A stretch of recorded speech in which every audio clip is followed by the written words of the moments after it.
To another episode of Threads of Enlightenment. As usual, I love having our guests to come and present to us because they are coming to deposit wisdom so that you and I will listen, hear. As you know, I said, those that have ears, let them hear. That means that there's a responsibility upon the hearer to be prepared and ready to listen. And so I'm excited for this particular guest because I cannot wait for all the insight because I want to be a better individual on this planet. Welcome to Threads of Enlightenment, and thank you so much for coming by. Hi, thank you for having me here. My name is Murielle Fellous. I know it's very French and Yes. people may Yeah. not remember it in 5 minutes. That's okay. um, Something that is easier to remember is I founded co-parenting with the universe. Mhm. That's what people know me as. So that's easier Yeah. for English speaking people. Mhm. And I'm here because I raised three kids on my own. Mhm. And things became a little bit complicated when they became teenagers. And that's what I wanted to share with your audience. Things that helped me because it ended up spiraling me into depression. So that was quite a journey. Excellent. So I can't wait for this because, like I mentioned earlier, I was a single dad, so I can't wait to hear some of your adventure that you had alongside your children as they escorted you into the state of depression.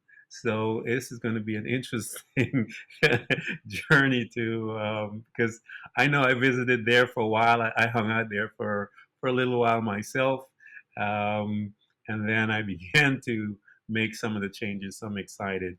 What we do here is we want to go back and have some conversations before you get there to let us know how what took you to that place where you kind of had to deal with all those emotional pieces.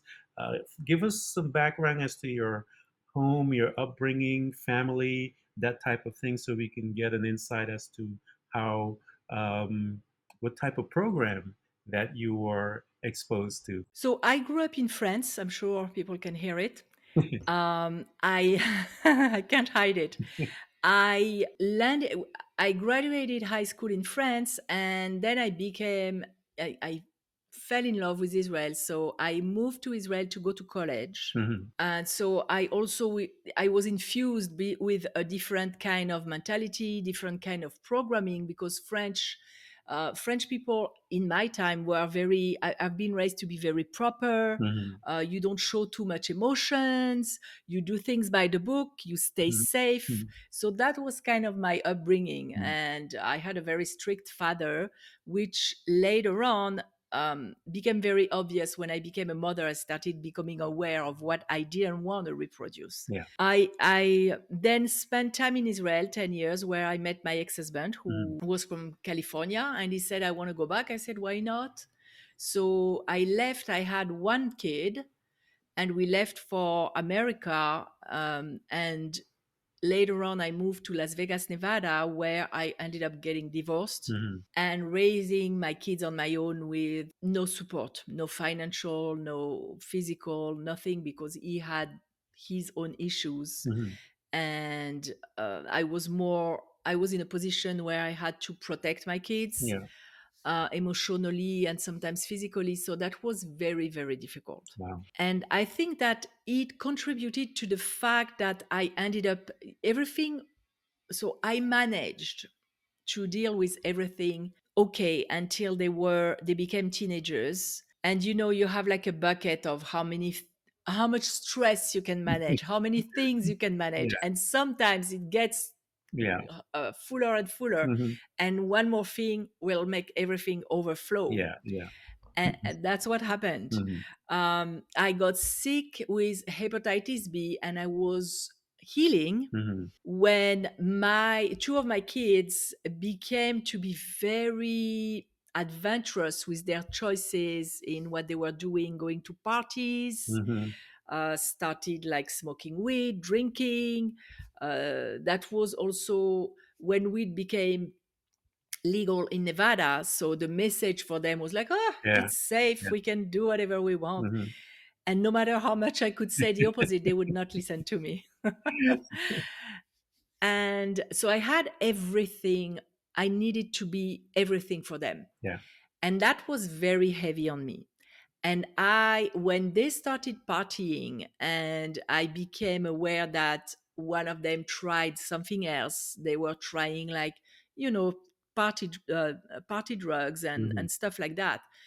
I started being like living in anxiety to a point where I would wake up in the middle of the night with those horrible scenarios in my mind, like they're gonna fry their brain, I'm gonna find them dead one Hmm. day. Yeah.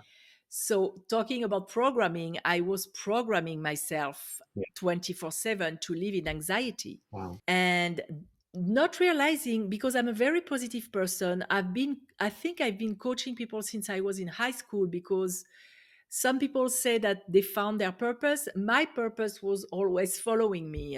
All the girls and boys that were in pain back then when I was a teen came to talk to me for some reason, and I had a soothing effect. So I was coaching already on the side, Hmm. and I knew I was strong, and I I didn't see it coming Yeah. because I am always the positive one. I'm not the one who goes in depression. That was my description of myself, my Hmm. identity. Another thing is that when we are too harsh with ourselves and we judge ourselves to a point where we cannot look at what's going on inside, Hmm. it becomes dangerous, Yeah. because the wake up at night, so that was more and more frequent. And it got to a point where one night I asked for help. And as when you ask, the universe always answers, Hmm. sometimes with a kick in the butt, but it will answer. And I woke up in tears, and I suddenly realized that I didn't like my life. Hmm. And for me, that was impossible to admit, because what kind of a mother? My kids were healthy. Yeah. Everything was quote unquote Yeah. fine, but I didn't like my life. So to me, it meant I didn't love my kids. Yeah. And that's why I was not able to see it before that specific night. Mm. So I sobbed like maybe for an hour, because I finally could admit that, Yeah. and I finally could see the paradox in me. We are walking paradoxes Well, yeah. sometimes. And that was the beginning of bouncing back up, because now that you can see what's going on, Hmm. you can start healing. If you don't see it, you can't. If you don't feel and you don't see, you can't heal. Yeah. That's beautiful. So I started applying what I told my clients to do, but multiplied by 10. And it's strengthening my connection with the divine, with the universe, which was already strong, because as I healed from hepatitis B, they told me that I would be on meds all my life. Hmm. And that's not the case, Yeah. because I know that the body heals. So I was able to let go of having to take medication. So I already had a connection, and I was already cultivating that relationship. But I had to invest in Yeah. it even And more. develop it. Yeah. I have a I wrote a book, and I told the first chapter that I dealt with was self love, and that chapter, it was based on a principle that my background is Christianity. That the disciples came to Jesus and said, What are the greatest disciple? Commandments?" And he said, "To love the Lord thy God with all thy heart, with all thy mind and thy strength, and to love your neighbor as yourself." And to me, that housed the principle that each and every one of us have to incorporate in our life in order to begin our journey of self enlightenment or self development. You have to have a relationship, as you said, with the divine, with your divine. And from that relationship, because that divine relationship will teach you who you are. And then as you begin to see who you are, and you can accept that crazy, nutty um, picture that you have of yourself and learn to love that person, you are on your way. Because if you can accept that person and love that person with all of those things that you have built up in your mind as bad and horrific and whatever, then you can turn around and love someone like myself. If I'm going to just say a word that gets you upset a little, you're not going to become as harsh because you've learned to accept yourself, and you become a little more empathetic towards people as you relate to yourself. But you have to have your connection with your divine, and you got it. And that's a great awakening, because that's a great place to start. And when we say love your neighbor as thyself, most people here love your neighbor. I know in my upbringing, Hmm. if you said I love myself and you were maybe singing a little bit of your praise, that was very arrogant. Hmm. That was perceived as being like full of yourself. Yes. But that's not what it is at all. No. And when you remember who you are a spark of the divine. Hmm.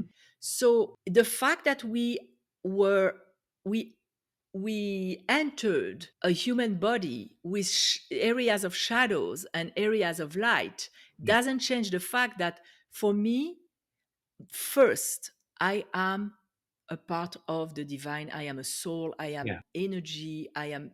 So when you remember that, I had to, the next step was because I was kind of a control freak. I was trying to protect my kids 24/7, thinking that I could protect them when I was not with them. Yeah. And I'm not God. Yeah. I'm not the divine. So I had to relinquish that need for control. Yeah. And that was one of the hardest thing for me. Hmm.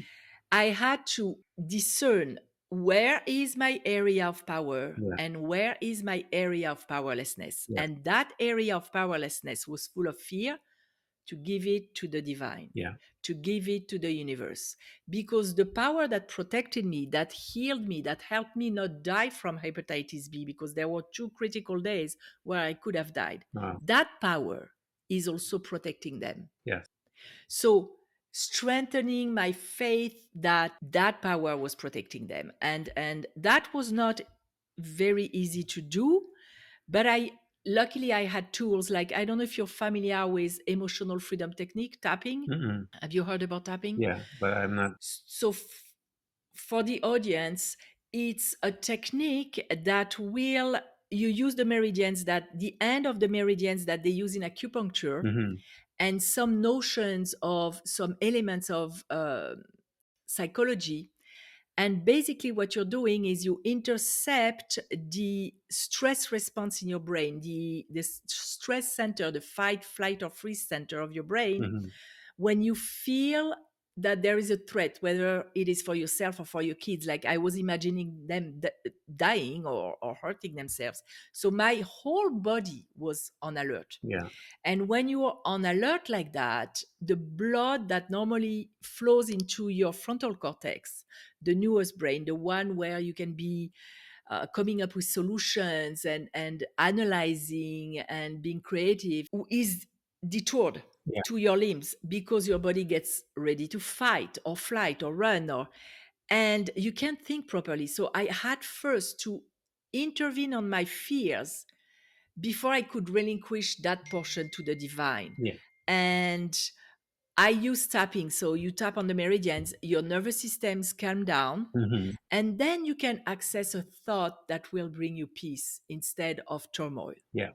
So I did that, I don't know how many times a day. Every time I woke up in the middle of the night, I was tapping. If somebody was seeing me, I looked a little bit cuckoo, but I used it and I was able to trust Yeah. that this was taken care of and remember who I was. So, both on a brain level and a child of the universe, ask for help. And I kid you not, every time I asked, something came. I had to be really flexible to not attach myself to how it should come. Hmm. To give you an example, my son, when he was 13, I enrolled him with the Big Brothers, Big Sisters organization in the US, which matches an adult with a kid to give them a good role model Yeah. if they didn't get it in their life. Hmm. And they told me, he's already 13. We don't think we're going to be able to find someone. I said, put him in the database anyway. Yeah. 2 years later, I didn't hear about them. My son was going through some challenges. He was skipping school, going doing teenager stuff like rebellious teenager. I asked, I said, okay, show me. Do I need to learn something? Do I need to meet someone? Show me the next step. How do I help him? Mm-hmm. 2 hours later, that organization called me and they said, I have a match. Mm. And he was already 15. What were the odds? Yeah. And it was the perfect match.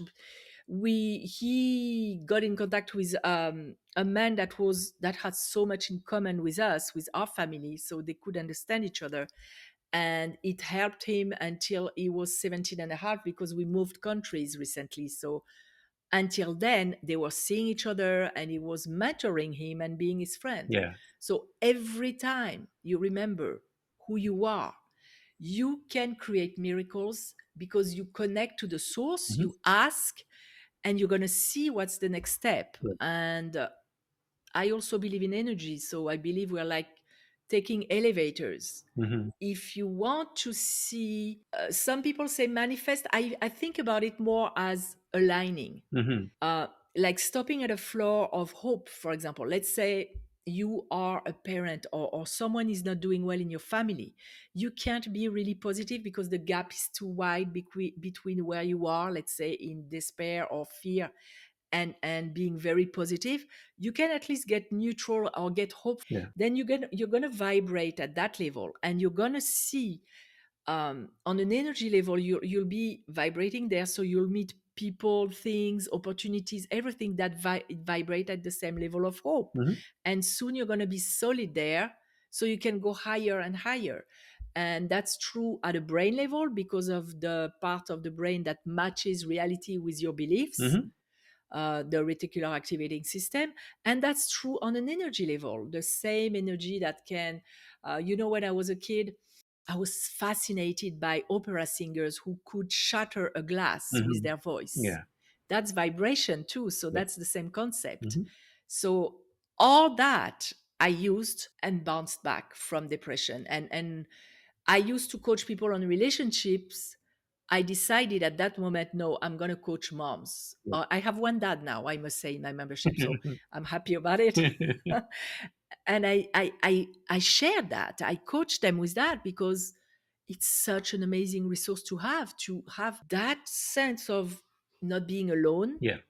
I have two mantras that I give everyone: is I have what it takes, because at the time when I was depressed, I would not kill myself, but I had thoughts of, take me, Mm-hmm. just send a lightning and just take me. I can't. Yeah.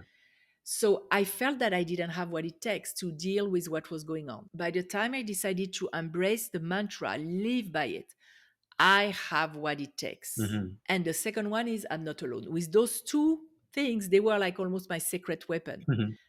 And until even now, when something challenging is occurring, I say, I have what it takes. It's going to be shown to me the how, but I know I have what it takes. And that changed everything. Yeah. I call it your statement of faith, and I think most people don't have it. And I see when I look at people and I see them uh, uh, floating around or drifting, I ask them, "What is your statement of faith? What is it that you are holding, that is guiding you, that is pushing you, that is making you get up and move from one space to the other?" When they don't have, that's why they're going. And each one of us have to have that statement of faith that directs us. And until you find it, I think most people are lost. And it is our hope that as they listen to us, that they pick up on this and begin to meditate on what is it that that statement of faith. And I use this because again I grew up in the Christian faith. Uh, um, and I utilize a lot of the stories and the principles from there. There's a story about a woman who was sick. She spent all her money to try and get healed, and she went broke. And it says that she heard that Jesus was a healer, and she said, "All I need to do is touch his hem of his garment." And she takes off, and she goes, and they have thousands of people touching him, and she's pushing against the crowd, and she touched the hem, and he stopped and he said, who touched and the disciples looked at him and said, are you out of your mind? I mean, there's people all over the place. And he said, no, someone touched me. And so I told him it was her statement of faith that she made. She said, I just need to touch his hem. And the statement of faith that she made, it was birth in her situation. So some of us, we don't get it until we get into a situation that we realize that there's no way out of this. I need to come up with something. And it was in that place of desperation that she birthed her statement of faith. It guided her so that she can go against everything. When it's hard, when it's difficult, it didn't matter. It kept her moving. She touched him and she received what she wanted. And so people don't have their statement of faith. And you have yours, you have two of them, and I have mine that I use it to guide my life. And I tell people, find it quickly because it'll help you to get to where you need to be, and it'll sustain you when it's hard. So I love to hear you talk about it. It's awesome to hear it. Everyone that I talk to that created something in their life, made a statement of declaration or a statement of faith. It's important. It's important. I cannot stress it. And I think also we create with our words. Oh yeah. So if you affirm it, Hmm. so it is. Yes. There's a scripture that the Bible says, it says, declare a thing and it shall be established, but the translation is wrong. It doesn't mean declare, it means decide a thing. You have to decide it first before you can declare it. So you have to make this thing a part of you that says, this, like you said, when you decided in within yourself and you declared it, it would release power, energy that you're talking about, and cause Yeah. situation.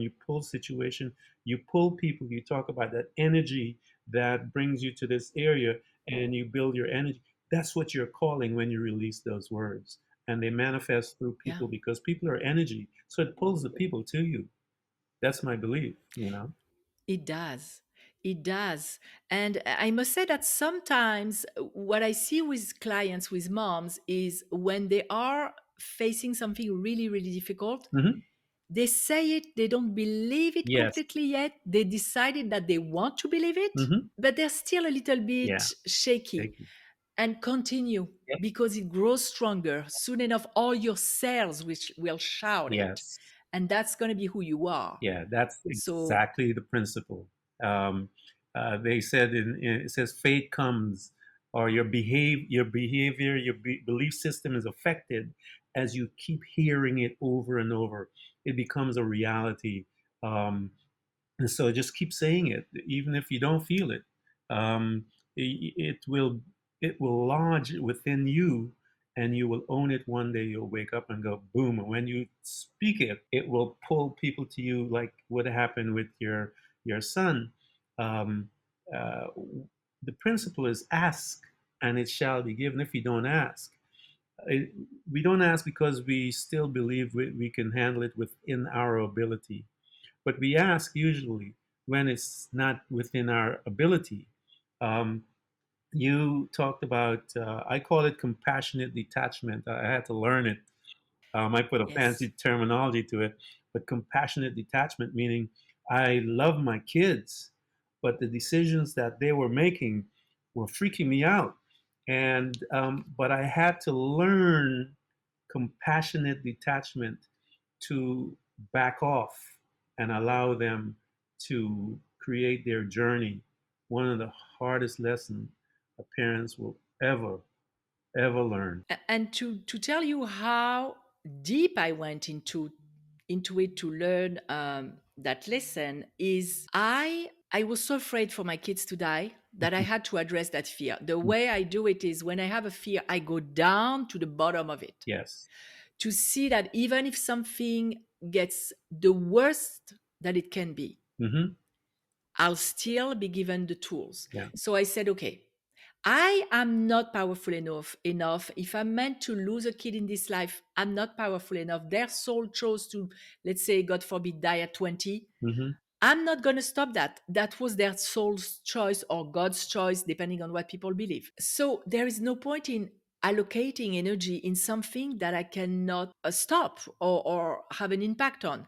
So I said, okay, instead of feeling it 100 times like my kid is dead, yeah, in my body, because when you think Yep. about it, Mm-hmm. it creates Yep. biochemicals and you're there Yeah. in your body. If it has to happen, I will feel it then, and the divine will give me the tools to deal with it then. Yeah. It has always been given to me when I had to face something. I got the tools. So there is no point in me even thinking about it now. Mm-hmm. And I had to catch myself. That may seem easy when I say it like that, but I was catching myself in the True. moment. Nope, not It's, going that's there. how you're supposed to do it. Tapping, Yeah. calming the nervous system. I'm going somewhere else. Yeah. And soon enough, the fear really went it's very low. Yeah. And then I was able to concentrate on becoming who I need to become to have the most powerful impact on my kids. Yeah. And when I coach parents, I teach them about what there is on their side of the fence, Mm-hmm. because we don't control anybody, not even our Yeah. kids. But the more aligned with your love, Yeah. the more aligned with your power, the more aligned with your faith, the more aligned with your intelligence you are, the more impactful you're going to be as a parent. Absolutely. So that's what I'm that's where I'm working with myself, with parents, in all that, on a brain level, on an energy level, with tools like tapping, with writing, with whatever we need to do in the moment to tap in their own wisdom, because we have the answers. We are connected Yeah. and the answers can come. The answers are in us, and we need to just be quiet enough to allow it to magnify. You talk about energy, and the human spirit, the human being, is energy. They can quantify the amount as it exits the body when one dies. And we pull that energy into our life. Job said, one of the characters in the Bible says, "The thing that I fear has come upon me." Why? Because that energy he brought into existence in his life. And what was it? He was worried about his kids dying. Guess what? One day, all of his kids died, and so and that was when he said, "The thing that I feared has come upon me." So he pulled that into his life, and it manifested, and it became a reality. So it's very as you said, you do have to catch yourself. You have to control your thoughts. You have to become. I remember reading the book. It says we become godlike in this sense that we are able to control our thoughts, because that is where everything manifests. And that thought, as we begin to magnify it, it becomes an emotional. That is the emotion that deposits in our body and our cells, and if it doesn't go anywhere, it magnifies. It comes, shows up as sicknesses, diseases, fear, and all of those different things that we bring into our lives from not being able to control our thoughts. And you're absolutely right. You have to become a guard of your mind, because that's where it stems. And once you become a guard, and an effective guard, then you're able to control those thoughts. You're then able to make decisions and not react. And once you Yes. begin to make decisions, then your manifestation happens at a quantum speed once you begin to make your decisions about it, and you stop drifting it back and forth. But that's, I mean, you're laying out everything that people need to understand and how to govern their life and to gain victory and create the things that they need. And it's so much more fun Isn't because it is. it? I just recorded something for moms because, when the teens throw sentences, sometimes they're hurt. Hmm. It's so hard to receive. So I created a tapping video for my members, how to not feel rejected by your teen, because they're not doing that to you. You're doing it to yourself Yeah. because you're taking it in. Remember who they are. They're kids. Yeah. They're learning. And it becomes easier and easier.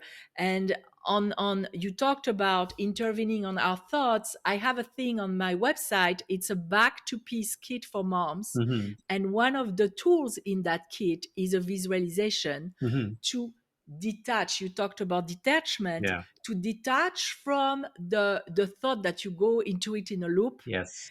and see what is the message. What does it tell me about me that I need to change? Yes. What is the lesson?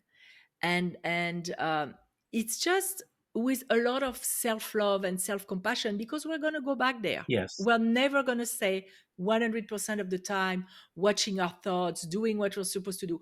We get Yeah. off track and then we have to come back. But the bouncing back is always shorter and shorter Yes. and shorter, Yes. and it doesn't hurt as much. Yes. I agree So with you. it's beautiful. I love it. I love it too. I keep telling people there's no thing more beautiful than getting to know who you are. It is a beautiful journey. It is unexpected. It is hard. It is messy, but it is so beautiful. And it's how you perceive. You have to shift your perception just slightly. The negative thoughts, just switched it. Every situation that you're in, if you change your perspective as to your presence in that situation, it will determine how long you stay in that situation. And so you have to learn how to switch that thing, man. And the impact that you have, talking about decision, something came to my mind. So I went into that depression, and I'm so grateful for it, Hmm. because it made me change to a point to what came after was even more difficult. There was a suicidal attempt in one of my teens. Wow. Had I not gone through, like, if I didn't go to through that depression, Hmm. I would have been not as well Yeah. equipped to deal with what came after. Hmm. Because I remember a moment, a specific moment, where I saw my kid hurting themselves. So they came back they stayed a week in a psychiatric hospital after Hmm. that. They came home and they were self-destructive. Hmm. And I'm saying they because I don't want to say if it's a boy or girl. I want to their privacy. I don't Yeah. want to reveal who my kid is. And I saw my kid bump their head into the wall because they had so much anger and suffering that they had to hurt themselves. It was one reaction. And I remember I had this fraction of a second to was like, oh, I felt myself, oh my God, my kid is hurting themselves. And I grabbed myself. I didn't react. It was all internal. And if in a fraction of a second, Hmm. I said, nope, not going there. Yeah. And I didn't go there. I Hmm. didn't crumble. I stayed strong, and I was able to respond instead of react. Yes. And that helped them get out of that emotional state and able to calm down. I will always remember that second, that Isn't moment. that second, that split second there is the difference between failure and success. It's like that happen failure in this sense where um, choice and reaction. That's the difference. It's just a split second, and you have to learn techniques, like you said, how to not allow your emotion to take you into that space where you Yeah. become reactive versus a decision maker. It's that split of a second, and you have to become a student, as I said to people.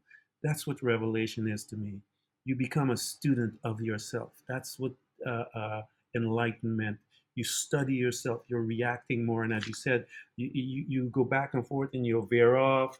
But your time that you stay on the other side is not as long as the other. It's not 5 years, 10 years, 4 years. It is. It comes down to split seconds. Where and you see it, and it becomes so much more exciting, and you have these moments with yourself that is absolutely priceless, that as you begin to get a glimpse as to who you are and how much you're capable of as an individual. It's beautiful. And I think it's not that now I'm that super guru who doesn't react. I still react to stuff. But I believe that in moments that are crucial, Yeah. super important, we're guided or we're plugged into something that we're almost super powerful. And Mhm. that moment I was. And I'm grateful. I'm super grateful for that. Talk to And that's them. only beginning of the journey. I Yeah, mean, talk to them a little about, encourage someone that is in that space of depression, because a lot of people are there. You know, yeah. the onset of the coronavirus and all of the other things, I think we are beginning to see some of the effects of that. It's going to last us for a little while. The mental health piece of it, with adults as well as children, teenagers. It is parents, the healthcare workers. I mean, there's a whole slew of people that within the last couple of years have visited this space of depression. Encourage them about that place being there, and the way out. Give them some hope, if you will. So the first thing that I think we need to remember is that things are temporary. Hmm. It won't always be like that. You don't have to stay there. Yeah. And you don't have to make changes in your life that are so drastic that it's super difficult. You need to change your life and live somewhere else. No, it's moment by moment. You choose to breathe. Breathing, Hmm. it's so powerful. Yeah. Start breathing in for 6 seconds, out for 6 seconds, and do 10 of those when you don't feel well. Hmm. If you feel that you have an emotion, so I don't know if your podcast, it's audio and video, I don't know, Audio right now. but audio. So what I can explain on audio is you have a tapping point that is very powerful. It's the side of the hand between the pinky to your wrist. You take the other hand, like 3 or 4 fingers from the other hand, and you gently tap and you breathe. And you remember, this is temporary. There will be a solution. I open myself to see more solutions. I Hmm. open myself to being able to change just a little bit. Hmm. I open myself to let go of a percentage of the what they whatever they're feeling, if it's sadness, if it's despair, anger, and imagine, visualize your breathing with letting go of some of that. Give it a color because the brain responds really well to symbols and Yeah. images. And reach out. There is so much now online, so many free stuff. You can reach out to me. I have, for Corona, on my YouTube channel, I have several tapping videos on several aspects of the virus, like for people who don't there was a financial aspect. There were people who were felt guilty because they still had a job and others didn't have. I have some tapping videos about the uncertainty Hmm. that we're living in right now. Yeah. Go and find some tools. There are plenty online. Yeah. Just Google, because we're guided. Whatever you're supposed to find now, it will land in front of you, but Hmm. just you need to open to that. And don't judge yourself if you were able to improve just a little bit today. If it was even like you felt good for 2 minutes during that day or 5 minutes, it's a beginning. Yes. And say thank you and know that you'll do more and more. And really use your brain for yourself instead of against yourself. Become more present. Yeah. Become present. Look outside. Say, okay, name things, bringing yourself back in the present moment. Because when we're in depression, we usually think about stuff that happened or stuff that we can't measure up, we can't overcome, we're powerless, or we're guilty, whatever the reason is. Bring yourself back in the moment. Breathe, look outside, look where you are. Like, for example, for me, I could say, there is a tree, there is a building, I have a cat, I have a mic, I'm looking at my screen, and say it out loud because it will change your physiology Hmm. in the moment. The brain responds to the body and the body to the brain. It's a two-way communication. Hmm. So try to impact your thoughts with your body. And if you want to learn about tapping, just come on my website and let's connect. You can listen. I have a podcast where I tap. I have videos. Let's connect. Don't stay alone. Yeah. That's when it's Everyone, hard. everyone that is listening out there, just come on, you guys, get in touch with her, because our purpose and the purpose of the podcast that I have is so that we can hold on to each other and walk our walk together. And the whole premise behind Threads of Enlightenment is that you are not alone. I have all these guests come in so that you can identify with them, and that you can call them, reach out to them, and that they will be glad to hold your hand and walk with you, because that's what turns them on. It gets them excited to do that. So they would be glad to have your invite. And I encourage each and every one of you that are listening, that are going through something, that needs to learn the techniques, get in touch, and she will take you from one space to the next, so that you and I can become better, man. I mean, the whole thing is that you're not in this alone, guys. That's the message that we will give to you. And we, as that have gone through, what turns us on is when we look at someone, as they say, when they get it from our conversation. There's nothing more exciting within the human spirit as a teacher that sees that. And so we get excited about that. People call us coaches, they call us whatever. But I just want to say that we are here, and we don't want you to believe or to think that you're not, that you don't have help, and please reach out to any of us. So here you are, you're putting through all this stuff. The kids have taught you much about yourself, because that's what it is. Because There- um, yeah, I, my children have brought me, and because of them, I am a better man. I'm a better, more caring man. I am more empathetic. I am more of a human being. I could not have, I probably would have done it, but it would have taken me much longer, because trust me, when you're with your kids and teenagers, ooh, they'll make you grow up really fast, oh yeah. because they keep coming at you. And I had four boys that was living with me at the time, and they stretched me, to a place.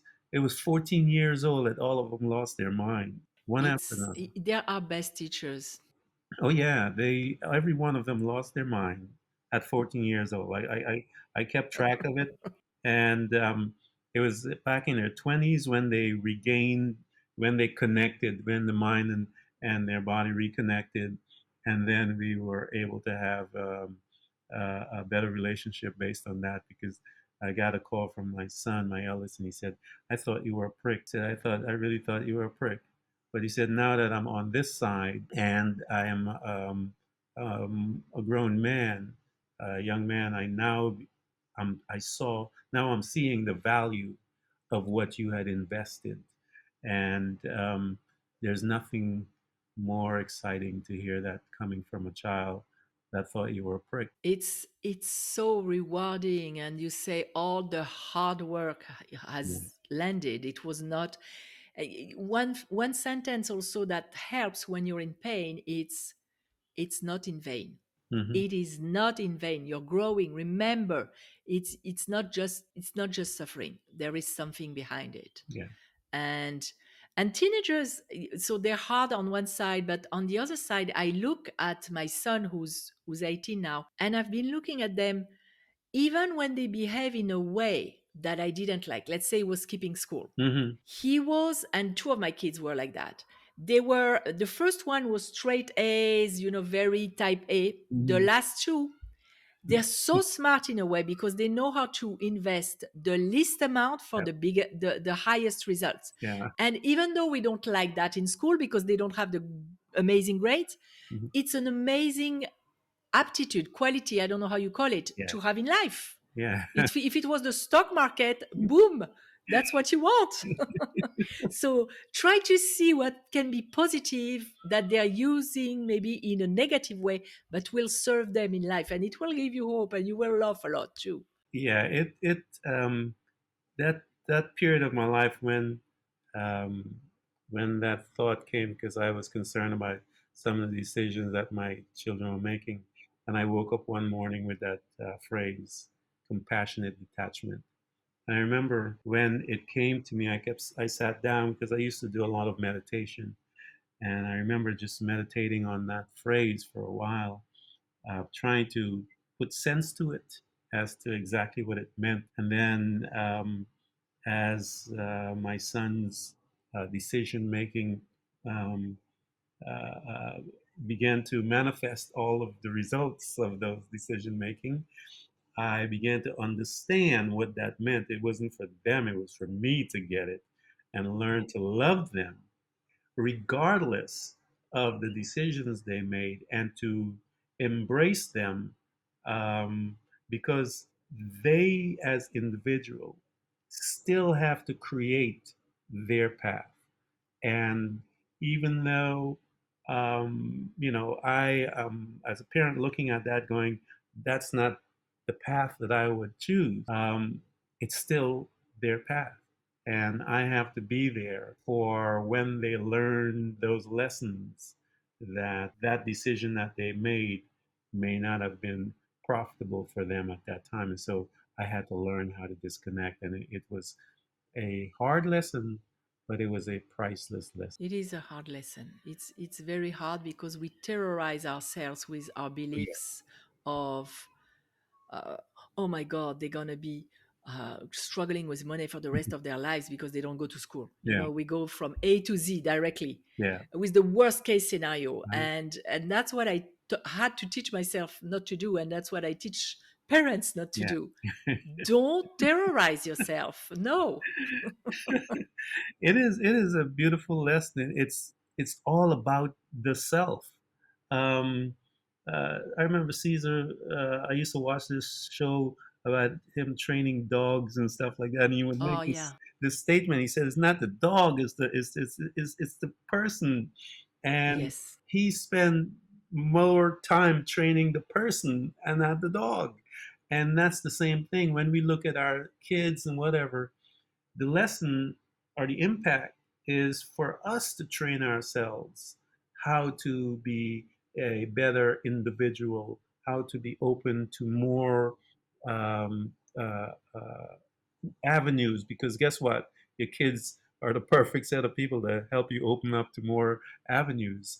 Oh yes. And you have to be willing to take that journey. You really do. If you don't, you will break. It'll break you. You will break, you will damage your Yeah. kids.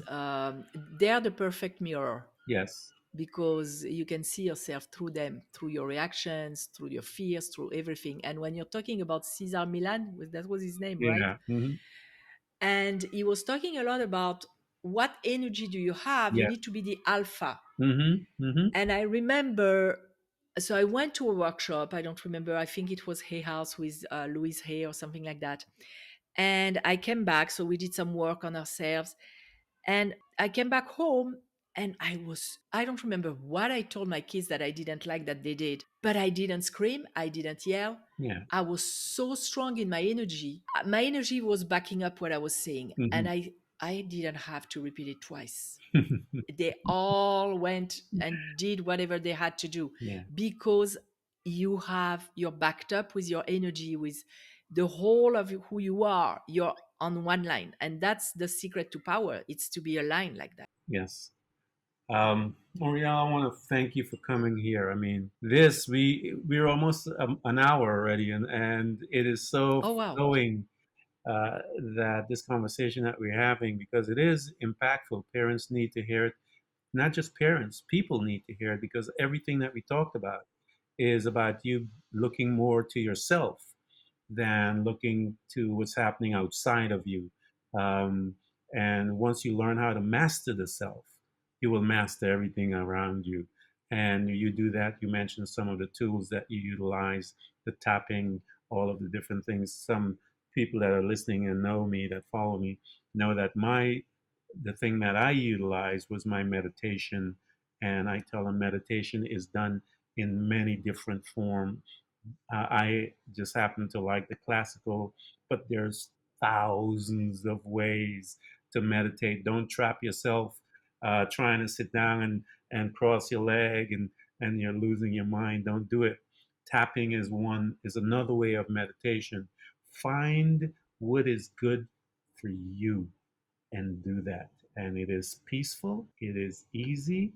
And that breath that we were talking about, I always say to people that breath is the transition from one dimension, the dimension of chaos, into the spiritual dimension. It is that breath, that easy, that quick, that simple, and is peace on the other side. Thank you so much for coming by and sharing all of Thank you for having me. It was a pleasure. It was very fun, a fun conversation. It went very fast. I know, didn't it? Thank you so much. Thank you. Everyone who's listening to this podcast. We hope to continually help you to learn how to embrace moments of darkness, because it is in the darkness that we learn how to develop and use our abilities to truly see those parts of ourselves, often invisible to us, in the light. It becomes your responsibility to navigate through all of your trials, to find out who you truly are and begin your journey to loving yourself, which is possibly one of the most difficult things you will ever do in your life. To love yourself and to find the real you. But always remember to enjoy the journey. Thank you for coming by. Please subscribe. And if you can support us financially, we deeply appreciate it.